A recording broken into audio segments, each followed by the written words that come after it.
Madame, Monsieur, bonsoir. Il est 18 h, mardi 27 avril. Bienvenue dans ce journal. Dans l'actualité ce soir, le monde de l'immobilier se réinvente pour accueillir davantage d'habitants en Haute-Savoie. Une nouvelle forme d'accession à la propriété est en train de voir le jour pour les revenus les plus modestes.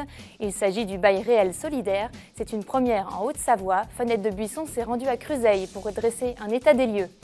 Et puis nous recevrons la présidente de l'association Muco Sans Frontières qui nous parlera d'un projet de taille, l'ascension du Mont Blanc lorsqu'on en est atteint de mucoviscidose. Ils sont 6 jeunes adultes bien décidés à gravir le sommet de l'Europe malgré la maladie. Mais avant de commencer ce journal, partons en direction d'Annecy. Une mobilisation était organisée ce mardi matin devant le palais de justice pour soutenir les journalistes Gérard Fumex et Mathieu Hutin. Tous deux sont accusés de s'être introduits illégalement sur la piste d'atterrissage de l'aérodrome de Métais avec d'autres militants. C'était en septembre dernier. Contrairement à leurs consoeurs du Dauphiné, les deux journalistes avaient suivi le mouvement en passant par-dessus le grillage.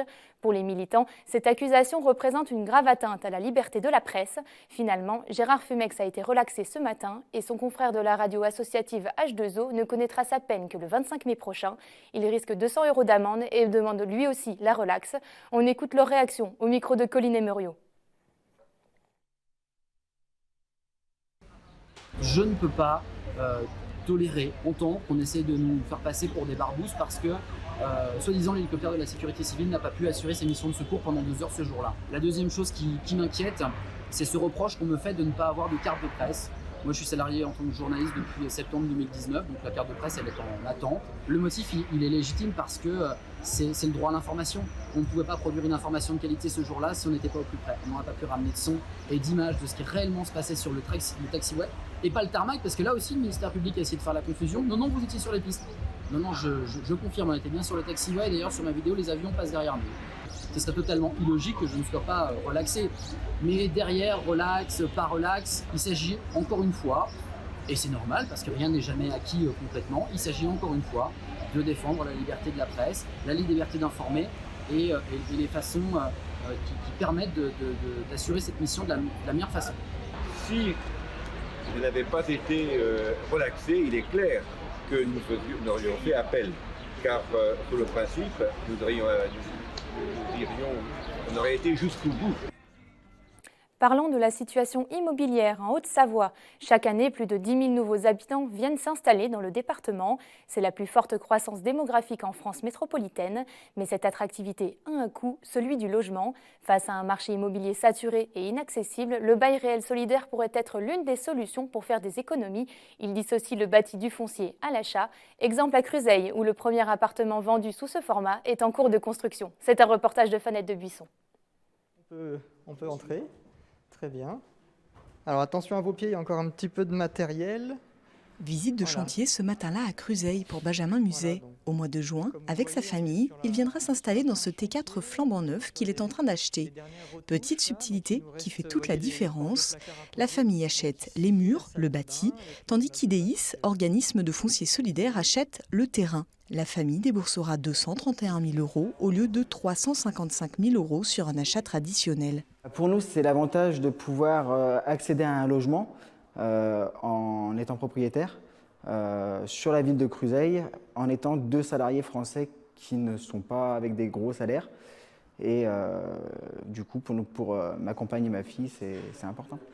Par la même occasion, la famille Muset, actuellement locataire chez Haute-Savoie Habitat, libérera un logement social. 18 000 personnes sont en attente dans le département. Pour résoudre le problème du logement en Haute-Savoie, il faut tout expérimenter.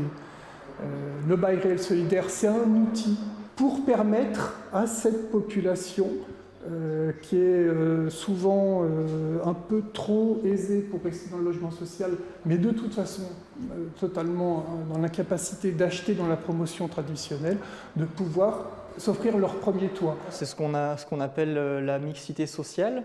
Et ici, c'est très défini, puisqu'on a un seul bâtiment, avec 2 montées d'escalier, mais ça reste un seul bâtiment, et avec des logements en accession, des logements locatifs sociaux, ce logement en BRS, qui ne sont pas clairement identifiés chacun à un endroit.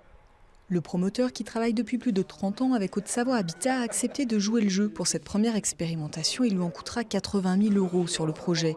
Étonnamment, le marché est saturé, mais cette dernière année, les permis de construire ont chuté de 25% dans le département.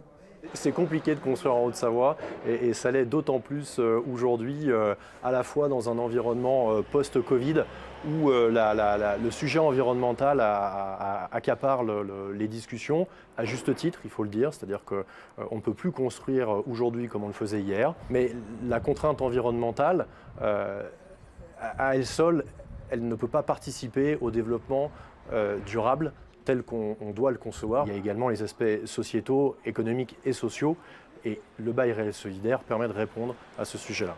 D'autres organismes de foncier solidaire travaillent au même dispositif. En Haute-Savoie, plus de 200 logements en bail réel solidaire sont en cours de construction. Quant à la famille Muset, si elle souhaite vendre son logement dans quelques années, elle pourra évidemment le faire à un prix plancher pour une autre famille en quête d'un logement accessible.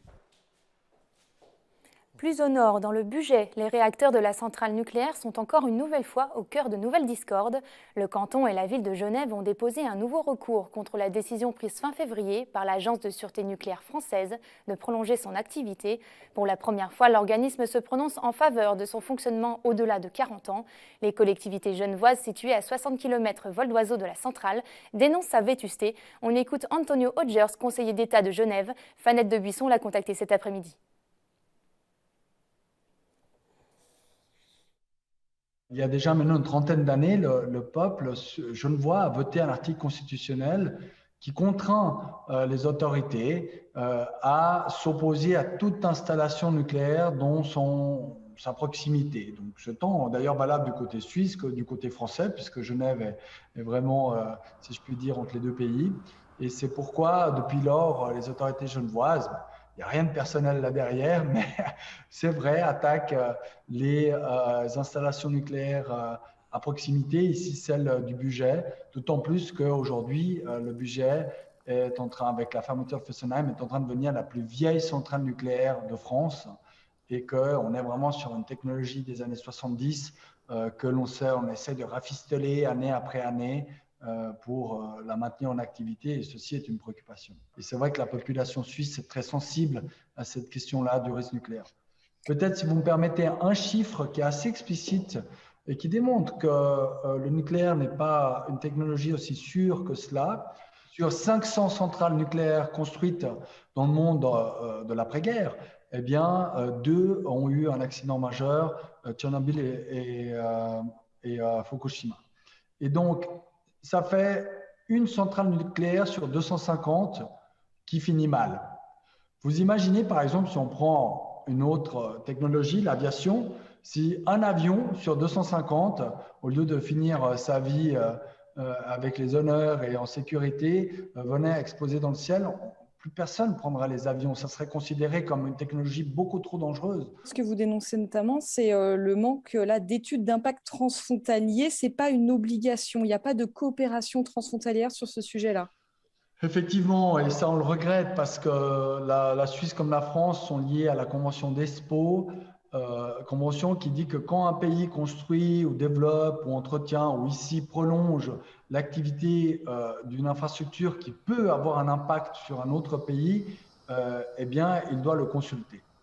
Or, la France, à travers ce prolongement un peu au fil de l'eau comme ça de la centrale, eh bien, peut prolonger une centrale qui était prévue pour 40 ans, elle pourra le prolonger jusqu'à 50 ans sans passer par une étude d'impact environnemental et une consultation de la Suisse. Et ça aussi, c'est un coup de canif dans les accords aussi entre la France et la Suisse. Quand la Suisse fait un projet majeur, un barrage aussi, ça qui a un impact sur la France, on va bien évidemment consulter la France, puisque voilà, nous partageons un même territoire dans le fond. Place maintenant à notre invité du jour qui va nous faire part d'un projet audacieux, l'ascension du Mont Blanc pour 6 jeunes adultes tous atteints de la mucoviscidose.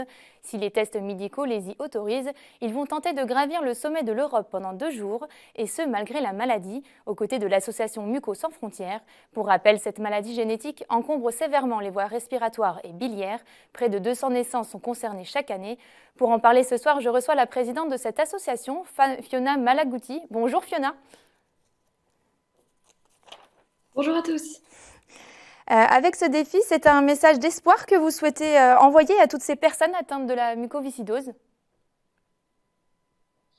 Oui, bien sûr, on a créé cette association Mucos sans frontières avant tout pour donner un message d'espoir et essayer de montrer qu'il y a en fait 1000 façons d'être atteint de mucoviscidose.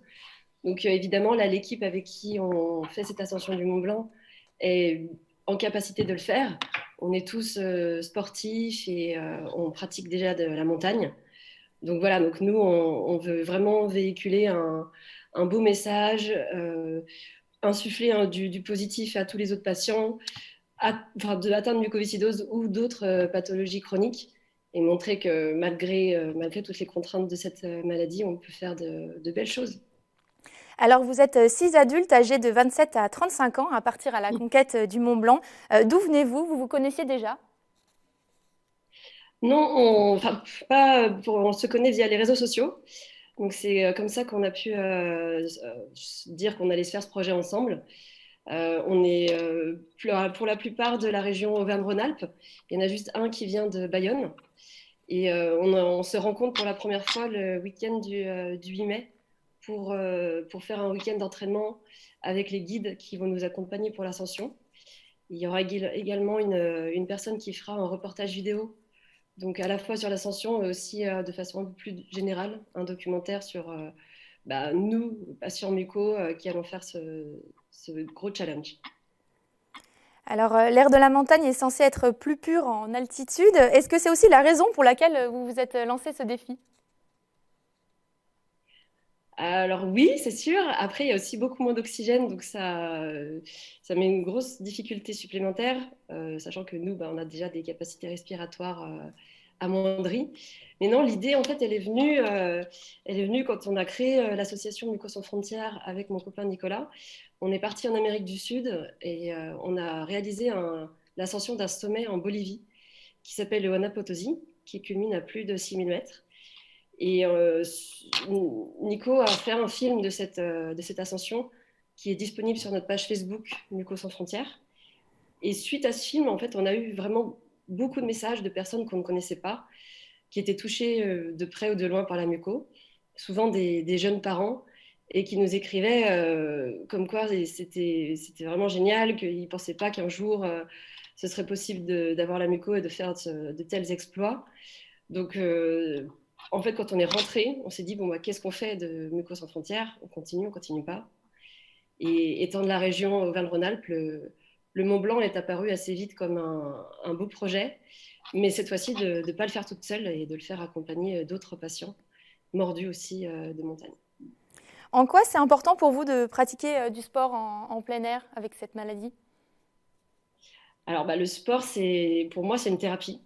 Je considère vraiment le sport, c'est ça qui m'a permis d'être à l'état de forme que j'ai aujourd'hui et de vivre la vie comme je le souhaite. Et ça, c'était pas le cas quand je suis née, donc il y a 32 ans, où le sport n'était pas du tout recommandé. Mais maintenant, depuis une dizaine d'années, ça fait vraiment partie des soins quotidiens qu'on doit se faire pour libérer les bronches du mucus qui les encombrent et pour essayer de respirer le plus normalement possible. Donc vraiment, le sport, tout ce qui est un peu cardio, même renfort musculaire, est vraiment recommandé dans cette pathologie respiratoire. Alors pour cette ascension, vous n'allez pas partir seul, vous serez accompagné par des guides durant toute votre ascension. Comment allez-vous surmonter vos difficultés respiratoires en chemin? Alors oui, évidemment qu'on ne part pas tout seul, on part donc accompagné de guides. Il y aura aussi une personne qui va faire un reportage.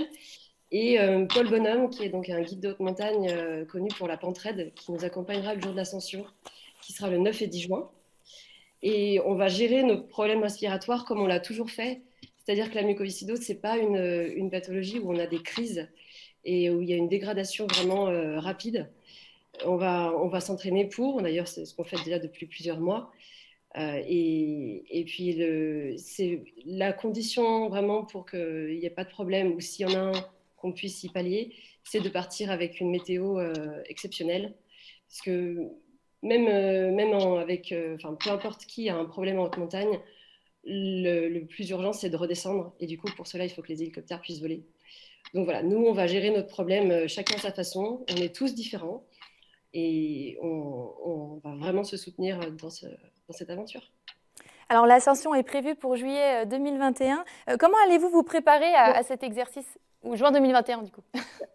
Oui, juin, le 10 juin. On se prépare justement avec des exercices cardio, renfort musculaire à chacun de notre côté. Et avec les guides, donc c'est des guides du bureau des guides de Morzine qui nous accompagnent. On se prévoit 2 sorties avant l'ascension pour aller en altitude, marcher avec les crampons, tester le matériel et s'acclimater du mieux possible, malgré le fait que les remontées mécaniques ne soient pas ouvertes en ce moment.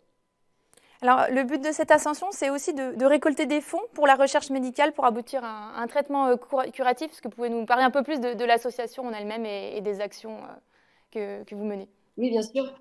Alors nous, là, on recherche des partenaires et des sponsors pour nous aider à monter le projet du Mont Blanc, pour nous aider à le financer.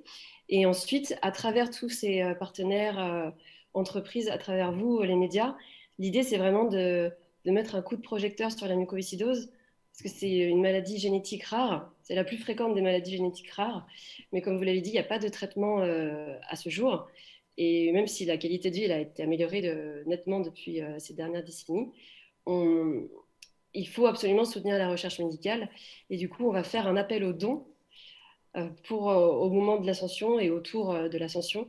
On va créer une page de collecte qui sera reliée directement à Vaincre la mucoviscidose, donc qui est la grosse association nationale et qui soutient des programmes de recherche.